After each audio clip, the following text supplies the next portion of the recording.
சரண் Krishna YouTube சேனலுக்கு உங்களை அன்புடன் வரவேற்கின்றேன். குலதெய்வத்தை மனதார வீட்டில் வணங்குபவர்கள் கட்டாயம் செய்ய வேண்டியவை செய்யக்கூடாதவை என்னென்ன அப்படிங்கிறத பற்றி தான் இந்த வீடியோவில் தெளிவாக நம்ம பார்க்க போகிறோம்.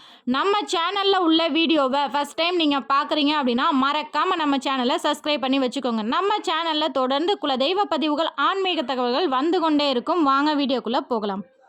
குலதெய்வ படம் வைத்து வழிபாடு செய்பவர்களாக இருந்தாலும் சரி, இல்லை பிடிமண், இல்லை ஆயுதம் அப்படி எதுவுமே வைக்கக்கூடாதுன்னு சொல்லியிருக்காங்க அப்படின்னு சொல்லிட்டு குலதெய்வத்தின் பெயரை எழுதி வச்சு வழிபாடு செய்கிறது, இல்லை குலதெய்வத்தை நினச்சி நிறை சொம்பு நீரும் குலதெய்வ விளக்கும் ஏற்றி வழிபாடு செய்பவர்கள் கட்டாயம் இந்த 3 தவறை மட்டும் செய்யவே கூடாது. நம்ம குலத்தையே காக்கிற குலதெய்வத்தை நம்ம மனதார வீட்டில் கையெடுக்கிறோம் அப்படின்னாலே கண்டிப்பாக அந்த தெய்வம் நம்ம வீட்டுக்கு வர ஆரம்பிச்சிடும். அதற்கான அறிகுறியும் உங்களுக்கு தெரிய ஆரம்பிச்சிடும். அப்படி இருக்கும்போது நம்ம இந்த 3 தவறு செய்தால் கண்டிப்பாக குலதெய்வம் நம் வீட்டிற்கு வராதுன்னா என்னங்க சொல்கிறீங்க? அப்போ நம்ம குலதெய்வம் வீட்டிற்கு வராதா அப்படின்னு கேட்டிங்கன்னா, கண்டிப்பாக உங்களுக்கு ஒரு ஆபத்துனா உங்களுக்கு முதல்ல ஓடி வர்ற உயிர் தெய்வம் குலதெய்வம் தான். ஆனால் நம்ம வீட்டுக்குள்ளே குலதெய்வ நடமாட்டம் அப்படிங்கிறது இருக்கவே இருக்காது. முதல் தவறு, உங்கள் குலதெய்வத்திற்கு எந்த அசைவம் ஆகாதோ அதை நீங்கள் சாப்பிடக்கூடாது.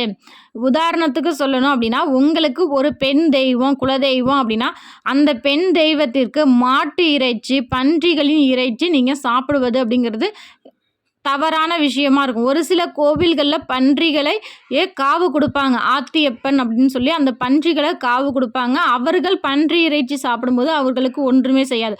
ஆனால் ஒரு சில குலதெய்வங்களுக்கு இந்தந்த அசைவம் தான் சேரும், இந்தந்த அசைவங்கள் சேராது அப்படின்னு ஒரு வரைமுறை இருக்கும்.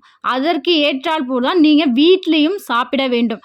நீங்கள் உங்களுக்கு ஒரு பெண் தெய்வமாக இருக்குது, உங்களுக்கு அது மாட்டு இறைச்சி நீங்கள் சாப்பிட்டா அந்த தெய்வத்திற்கு சேராது அப்படிங்கிறப்ப அது உங்களுக்கு தெரியல, ஆனால் நீங்கள் வாங்கிட்டு வச்சு சாப்பிட்டீங்க அப்படின்னா கண்டிப்பாக வீட்டில் ஒரு 6 மாதத்திற்கு தொடர் கஷ்டங்கள், ஏதாவது ஒரு பிரச்சனை மேலே பிரச்சனை வந்துக்கிட்டே இருக்கும். ஏன்னா அந்த இடத்துல குலதெய்வம் இருக்காது. குலதெய்வம் இல்லாத இடத்துல கண்டிப்பாக இது போன்ற பிரச்சனைகள் அப்படிங்கிறது வரும்.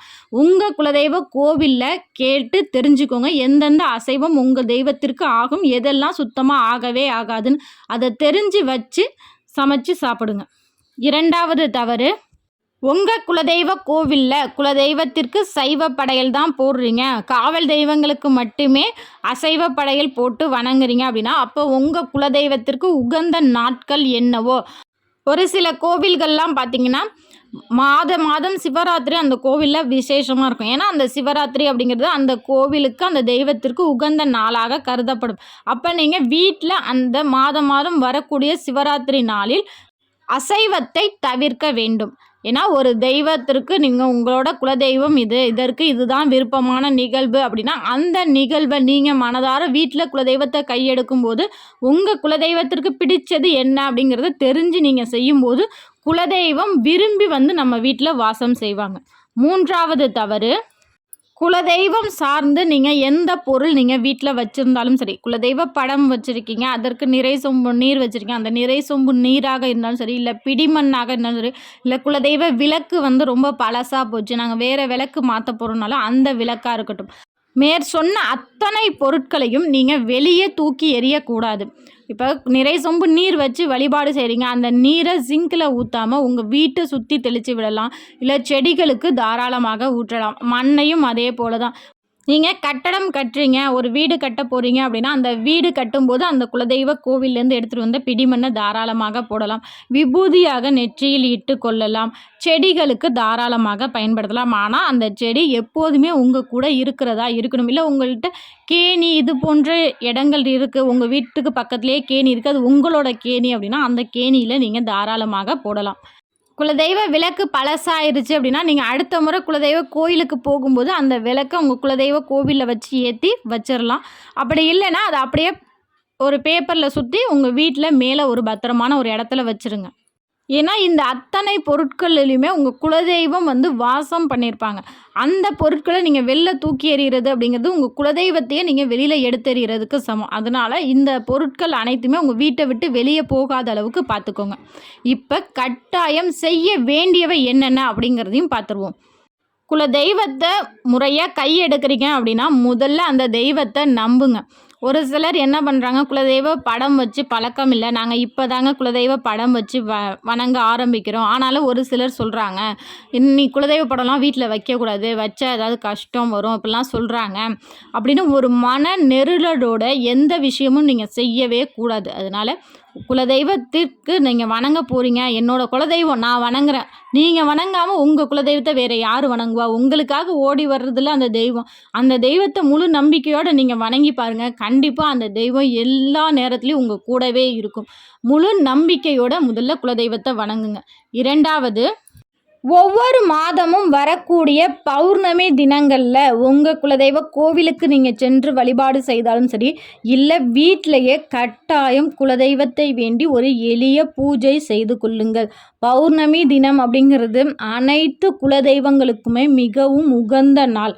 அந்த நாளில் நம்ம குலதெய்வத்தை வணங்கும்போது நமக்கு அதீத பலன்கள் கிடைக்கும். அதனால் குலதெய்வத்தை மனதார வீட்டில் வணங்குறவங்க ஒவ்வொரு மாதமும் வரக்கூடிய பௌர்ணமி தினங்களில் குலதெய்வத்திற்கு உங்களால் முடிந்த எளிய பூஜைகள் செய்து கொள்ளுங்கள்.